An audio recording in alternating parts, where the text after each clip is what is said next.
எல்லோருக்கும் வணக்கம். இது Coimbatore Sri engineering hollow block machine manufacturing. எங்கள் ஃபேக்டரியில் பார்த்தீங்கன்னா நிறைய கன்ஸ்ட்ரக்ஷன் சம்மந்தப்பட்ட நிறைய மிஷின் தயாரிக்கிறோம். அதாவது hollow block making machine, solid block make machine, fly ash brick make machine, interlock machine. இது பார்த்தீங்கன்னா பேரோ பிளாக் மேக் மிஷின். இன்னைக்கு நம்ம பார்க்க போகிறது இந்த மிஷினை பற்றியா, வாங்க பார்க்கலாம். இதுதான் அந்த பேரோ பிளாக் கல். இந்த கல் உற்பத்தி பண்ணுறதுக்கு நமக்கு என்னென்ன மிஷின் தேவை அப்படின்னு பார்த்தோம்னா, 2 வைப்ரேட் டேபிள் வேணும். அதாவது இங்கே இருக்கு பாருங்க, இந்த வைப்ரேட் டேபிள் 2 வேணும். இது ஒன்று, இது ஒன்று. ஏன் 2 வேணும் அப்படின்னு கேட்டிங்கன்னா, ஒன்று கலர் மிக்சர் போடுறதுக்காகவும், இன்னொரு டேபிள் வந்து காங்கிரீட் மிக்சர் போடுறதுக்காகவும். அதுக்காக அதாவது ஃபர்ஸ்ட் லேயர்னு சொல்லுவாங்க. இது ஃபர்ஸ்ட் லேயர், இது செகண்ட் லேயர். அதுக்காக இதோடைய மோட்டர் பவர் என்ன வரும் பார்த்தீங்கன்னா, இதுக்கு 3 HP 3 பேஸ் லைன் ஒரு டேபிளுக்கு, 2 டேபிளுக்கு 6 HP 3 பேஸ் லைன் தேவைப்படும். இப்போ நம்ம வைப்ரேட் டேபிள் பார்த்துட்டோம், 2 டேபிள் வேணுங்கிறத. சில கஸ்டமர் கேட்குறாங்க, சார் டேபிள் 3 போடலாமா, கல் ஸ்ட்ரென்த்தாக வருமா அப்படின்னு கேட்குறாங்க. கண்டிப்பாக நீங்கள் 3 டேபிள் போடலாம். 3 டேபிள் போட்டால் கல்லுடைய ஸ்ட்ரென்த் இன்னும் அதிகரிக்கும். எப்படின்னா, நமக்கு ஃபர்ஸ்ட் லேயருக்கு ஒரு டேபிள் போதுமானது. ஃபர்ஸ்ட் லேயர் கலர் போகும்போது நமக்கு ஒரு டேபிள் போதுமானது. செகண்ட் காங்கிரீட் போகும்போது நமக்கு 2 டேபிள் போட்டுருந்தோம்னா, ஒரு செகண்ட் பாஸ் பண்ணுறதுக்கு நம்ம 60 செகண்ட் தேவைப்படும். அதாவது ஒரு மோல்டு அங்கிருந்து பாஸ் பண்ணுறதுக்கு 60 செகண்ட் தேவைப்படும். 2 போகும்போது நமக்கு கல்லுடைய ஸ்ட்ரென்த், ஹை டென்சிட்டி இன்னும் அதிகரிக்கும். அப்போது வைப்ரேட் டேபிள் 2 போடுறது இன்னும் கொஞ்சம் பெஸ்ட்டாக இருக்கும். நிறைய பேர் டவுட் கேட்குறாங்க, சார் 3 டேபிள் போடலாமா கேட்குறாங்க. அதுக்காக இந்த விளக்கம். அடுத்தது பார்த்தீங்கன்னா, இந்த கலர் மிக்சர். இதுதான் கலர் மிக்சர். கலர் மிக்சரே 2 ரகம் இருக்குது. அதாவது 100 kg ஒன்று, 150 kg இருக்குது. இப்போ நீங்கள் பார்க்குறது 100 கெப்பாசிட்டி. இதில் பார்த்தீங்கன்னா, உள்ளுக்குள்ளே பார்த்தீங்கன்னா ஹேண்ட் கொடுத்துருக்குறேன், 3 ஹேண்டு. சென்டரில் பாருங்கள், ஒரு ஹேண்டு சென்டர் ஹேண்டு கொடுத்துருப்பேன். சைடில் 2 வந்து தள்ளுறக்காக 2 கை கொடுத்துருப்பாங்க. இது மிக்சிங் ஹேண்டு. உள்ளே வந்து பார்த்தீங்கன்னா 100 கெப்பாசிட்டி கொள்ளளவு. இதோடைய மோட்டர் பவர் 3 HP. இந்த கலர் மிக்சருக்கு இதோட கனெக்டிங் பார்த்தீங்கன்னா, இங்கே பார்த்தா தெரியும், கீழே கொடுத்துருப்பேன். இங்கே பாருங்கள், இது belt connected gear box with motor. 2 belt connect கொடுத்துருப்பேன். இந்த கியர் பாக்ஸ்க்குள்ள ஆயில் ஊற்றிருப்பாங்க. ஆயில் ஊற்றி நாங்கள் கொடுத்துருவோம். கொடுக்கும்போது இப்போ இந்த ட்ரம்மு பார்த்தீங்கன்னா ரொம்ப ஹெவியாக இருக்கும். ஏன் ரொம்ப ஹெவியாக இருக்குன்னு கேட்டிங்கன்னா, இதை வந்து குயிக் செட்டிங் லிக்விட் ஊற்றுவாங்க. அப்போ ஊற்றும் போது என்னாங்கன்னா, இது சீக்கிரம் அரிக்கும். இந்த இரும்பு வந்து சீக்கிரம் அரிக்கும். அதுக்காக என்ன பண்ணுவோம், நாங்கள் இது எல்லாமே ஏட்டம் பிளேட் போட்டுருவோம். சைடு பாட்டம் எல்லாமே ஏட்டம் பிளேட் போட்டுருவோம். அது மட்டும் இல்லாமல் இந்த ஹேண்டில் ரொம்ப ஹெவியாக கொடுத்துருவோம். ஏன்னா இதெல்லாம் பார்த்தீங்கன்னா சீக்கிரம் தேய்மான கூடிய பொருள். நாங்கள் முதல்ல பண்ணிட்டு இருக்கும்போது நிறைய கஸ்டமர் சொல்லுவாங்க, சார் கொஞ்சம் ஹெவி பண்ணி கொடுங்க, ஹெவி பண்ணி கொடுங்க. இப்போ நாங்கள் என்ன பண்ணிட்டோம், எல்லாம் மொத்தமாக ஹெவியாக மாற்றிட்டோம். இந்த உள்ளே போகிற பிளேட் ஆகட்டும், இது பார்த்தீங்கன்னா 25 பிளேட் போடுறோம் நாங்கள். இந்த பிளேடுகள் ஆகட்டும் எல்லாமே ஹெவி பண்ணிட்டோம். இது வந்து காங்கிரீட் மிக்சர். இது செகண்ட் லேயருக்காக. இதே பார்த்தீங்கன்னா மொத்தம் 3 ரகம் இருக்குது. 3/4 பேகு, மில்லரு, 1 மூட்டை. இப்போ நீங்கள் பார்க்குற மில்லரு, இதுக்கு கீழே இருக்கிற மிக்சர் ஒன்று இருக்குது. அது யூஸ் ஆகாது. நம்ம இதுக்கு போடும்போது மிக்சிங் பக்காவாக மிக்ஸ் பண்ணாது. ஒன்றா மில்லர் போடணும். இதுக்கு மேலே இருக்கிற 5 HP ஆப்பிள் மாதிரி இருக்கும் சட்டி, 1 மூட்டை சட்டி. ஒன்றா நீங்கள் அது போடணும். 2 ஒன்று போடலாம். சில கஸ்டமர் என்ன பண்ணுறாங்க, பேன் மிக்சர் போடுறாங்க. பார்த்தீங்கன்னா உள்ள 4 ஹேண்டு வச்சு பேன் மிக்சர் போடுறாங்க.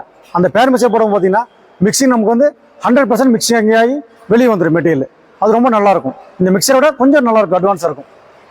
இதோடைய மொத்த எலக்ட்ரிக் பவர் எப்படி பார்த்தீங்கன்னா, இந்த மில்லருக்கு வந்து 3 HP வரும். இதுக்கு அடுத்த மாடல் போயிட்டோம்னா 5 HP வரும். அப்போது நம்ம கரண்ட் வாங்கும்போது ஒன்றா 12 HP வாங்கணும். அதாவது சின்ன பட்ஜெட் ஆரம்பிக்கிறவங்களுக்கு இந்த 100 kg இந்த மிக்சர் போதுமானது. கொஞ்சம் அதிகமாக ப்ரொடக்ஷன் நினச்சிங்கன்னா அதுக்கு அடுத்த மாடலான 150 கெப்பாசிட்டியும் இது 5 HP மோட்டர் வாங்கணும். அப்படி வாங்குறவங்களுக்கு மொத்தமாக டோட்டல் பவர் பார்த்தீங்கன்னா 16 HP 3 பேஸ் லைன் தேவைப்படும். அதாவது mixer machine 5 HP, colour mixer 5 HP 10 ஆச்சு. 2 டேபிளுக்கு 3 3 6 HP, அப்படி 16 HP வாங்குற மாதிரி இருக்கும். சப்போஸ் சின்ன பட்ஜெட் போகிற மாதிரி இருந்தால் இது 3, அது 3, 3 3 6, மொத்தமாக 12 HP தேவைப்படும். இந்த மிஷினுடைய நீளம் பார்த்தீங்கன்னா 10 அடி இருக்கும். நீளம் 10 அடி, அகலம் வந்து 3 அடி இருக்கும். உயரம் வந்து 3 அடி இருக்கும். முதல்ல நாங்கள் வந்து உயரம் வந்து 3 அடி வச்சுருந்தோம். இப்போ 3 அடி வைக்கிறோம். ஏன் 3 அடினா, இங்கே கீழே பெரிய அரை அடி. இந்த அரை அடி வந்து பூமிக்குள்ள போயிடும். அது ஸ்கொயர் மாதிரி குழி மாதிரி தூண்டி உள்ளே இறக்கி வச்சுருவாங்க. இது மேலாப்பில் இருக்கும். இப்போ வந்து டேபிள் செட் பண்ணும்போது நம்ம டியூப்லோவாக செட் பண்ணணும். இந்த பாயிண்ட் இருக்குது பாருங்கள், இந்த பாயிண்ட்டில் வந்து டியூப்லோ செட் பண்ணால் தான் இந்த ஓடக்கூடிய மோல்டு மட்டமாக ஒரே லெவலில் ஓடும். அது மட்டும் இல்லாமல் கீழே பாருங்கள், மோட்டர் பண்ணிருக்கேன் பாருங்கள். இது வந்து 3 HP motor, 3 HP 3 phase motor. இந்த மோட்டர் நாங்களே மேனுஃபேக்சர் பண்ணுறோம். உள்ளே வரக்கூடிய காயில் ஆகட்டும், அவுட் கேம்பிங் ஆகட்டும் எல்லாம் நாங்களே பண்ணிடுறோம். அப்புறம் இந்த பட்டா மெயினாக பார்த்தீங்கன்னா எல்லா கஸ்டமருக்கும் இந்த பட்டா கட் ஆகும். நாங்கள் என்ன பண்ணிட்டோம்னா, லேசரில் போட்டு கட் ஆகாத மாதிரி ரொம்ப டெம்பர் பிளேட்டாக போட்டிருக்கோம். இப்போ எங்களுக்கு அந்த கம்ப்ளைண்ட்டே வரதில்லை. கிட்டத்தட்ட பார்த்தீங்கன்னா ஒரு 5 வருஷமாக நாங்கள் சப்ளை பண்ணுறோம். இந்த பட்டா கம்ப்ளைண்ட்டே வராது. அதே போல் நீங்கள் காலையில் வேலை ஆரம்பிக்கும் போது ஒரு 10 நிமிஷம் ஸ்பேனரில் எடுத்து எல்லாத்தையுமே டைட் பண்ணிடுங்க. செக் பண்ணி பார்த்துருங்க, எல்லாம் டைட்டாக இருக்கா செக் பண்ணி பார்த்துருங்க. அது செக் பண்ணி பார்க்காம மாட்டிங்கன்னா என்ன ரீசன் அப்படின்னா, இது வைப்ரேஷன் ஓடிட்டே இருக்கும். இந்த ஓடிட்டே இருக்கிறது என்னென்னா, போல்ட்டுக்கு வந்து லூஸ் ஆகி செக் பண்ணி ஆயில் லூஸ் ஆகிட்டே இருக்கும். அப்போ நம்ம டெய்லி காலையில் வேலை ஸ்டார்ட் பண்ணும்போது ஒரு 5 நிமிஷம் ஸ்பேனர் எடுத்து எல்லாமே செக் பண்ணிவிட்டு டைட்டாக இருக்குதா செக் பண்ணி பார்த்துட்டு அப்புறமா நீங்கள் வேலை ஆரம்பிச்சிங்கன்னா சர்வீஸ் வரக்கு நமக்கு வாய்ப்பே கிடையாது, தவிர்த்தரலாம். அதுக்காக இந்த சொல்கிறேன் இது பதிவு. அது மட்டும் இல்லாமல் எங்கிட்ட வந்து மோல்டும் இருக்குது. இப்போ நாங்கள் மோல்டு சப்ளை பண்ண ஆரம்பிச்சிட்டோம். இது பிவிசி மோல்டு. இது பார்த்தீங்கன்னா எல்லாமே பிவிசி, இந்த எல்லோ கலர் பிவிசி மோல்டு. இங்கே தெரியுது பாருங்க பிளாக் கலர், இது பூரா எல்லாமே ரப்பர் மோல்டு பிளாக்கு. பிளாஸ்டிக்கும் இருக்குது. 3 மோல்டு எங்கிட்ட இருக்குது.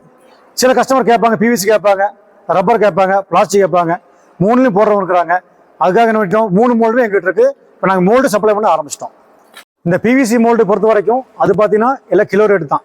பிவிசி மோல்டு, ரப்பர் மோல்டு அப்படி தான் கிலோ ரேட்டு தான். இந்த பிளாஸ்டிக் மோல்டு மட்டும் தான் பீஸ் ரேட்டு. எல்லாம் பார்த்தீங்கன்னா சிங்கிள் பீஸ் ரேட்டு வரும் உங்களுக்கு. இப்போது நிறைய கஸ்டமர் கேட்குறாங்க, யூடியூப்பில் கேட்குறாங்க, சார் இது எப்படி ப்ரைஸ் லிஸ்ட் எப்படி வரும், என்ன டீட்டெயில் வரும் அப்படின்னு கேட்குறாங்க. அது இப்படி நம்ம யூடியூப்பில் எல்லாமே பகர முடியாது. என்ன ரீசன் கேட்டிங்கன்னா இவ்வளோ விஷயங்கள் இருக்குது. இது மட்டும் இல்லாமல் நாங்கள் பண்ணக்கூடிய மிஷினுடைய பெயிண்டிங் பாருங்கள், இதெல்லாம் பவுடர் கோட்டிங் மெத்தட்.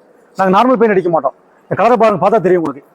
நிறைய கஸ்டமர் சொல்கிறாங்க, சார் மிஷின் வந்து பெயிண்டிங்னால சீக்கிரம் உறிஞ்சு ஃபேட் ஆயிருதுங்க, எங்களுக்கு மாற்று வழி பண்ணுங்க அப்படின்னாங்க. நாங்கள் அதில் மட்டும் வந்து வைப்ரேட்டரி டேபிள் ப்ளஸ் இந்த சாலிட் பிளாக் மேக்கிங் மிஷின் ரெண்டும் பார்த்தீங்கன்னா நாங்கள் வந்து பவுடர் கோட்டிங் மெத்தட் போட ஆரம்பிச்சிட்டோம். பாக்கி எல்லாமே நார்மல் பெயிண்ட் தான். இது 2 மட்டும் பவுடர் கோட்டிங் மெத்தட் போட ஆரம்பிச்சிட்டோம். இப்போ இந்த மிஷினை பற்றி நம்ம கொஞ்சம் டீட்டெயில் கூட பார்த்துட்டோம். இப்போ இதோட ப்ரைஸ் என்ன அப்படிங்கிறது உங்களுக்கு தெரியும் நினச்சிங்கன்னா டிஸ்கிரிப்ஷனில் என்னோட கான்டாக்ட் நம்பர் கொடுத்துறேன், எனக்கு கால் பண்ணுங்கள். இன்னும் தெளிவாக விளக்கமாக சொல்லித்தரேன். நன்றி, வணக்கம்.